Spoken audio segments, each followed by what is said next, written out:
avons lancé la journée EcoBank en 2013, une journée où nos employés se réunissent pour soutenir une cause pertinente, pour travailler main dans la main avec les membres de nos communautés et soutenir l'importante contribution financière apportée par la en vue d'améliorer les conditions de vie de nos populations les plus vulnérables.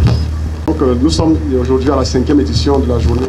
Donc, nous organisons simultanément la journée EcoBank dans les 33 pays où nous sommes présents, y compris bien sûr le Burundi. Le nombre d'employés qui se sont portés volontaires pour venir ici aujourd'hui afin de participer à ces activités témoigne l'importance que nous attachons à l'action envers nos communautés locales.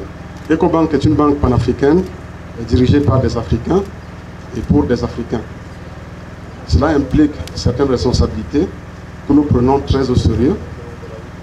Bien que nous travaillons d'abord pour transformer le paysage bancaire africain et proposer à nos clients des produits financiers pratiques et abordables, nous attachons également beaucoup d'importance à nos communautés locales.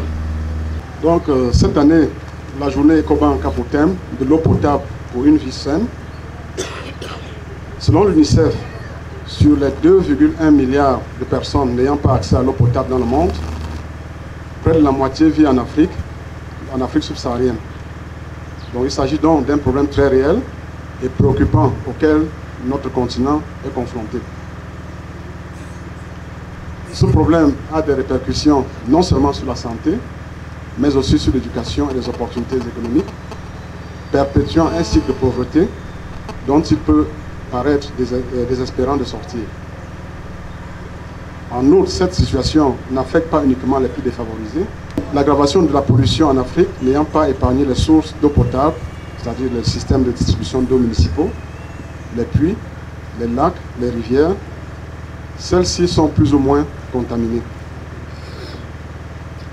Il peut s'agir de minéraux naturels comme des substances chimiques dues à l'activité humaine.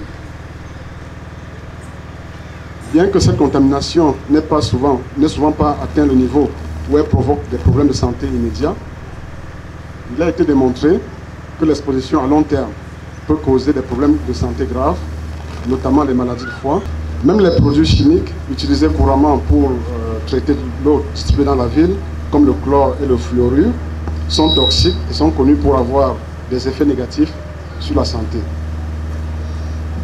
Il est important de savoir que chacun de nous peut faire une différence, mais il faut bien commencer quelque part. C'est exactement ce que nous faisons aujourd'hui en mettant à la disposition de nos parents, nos frères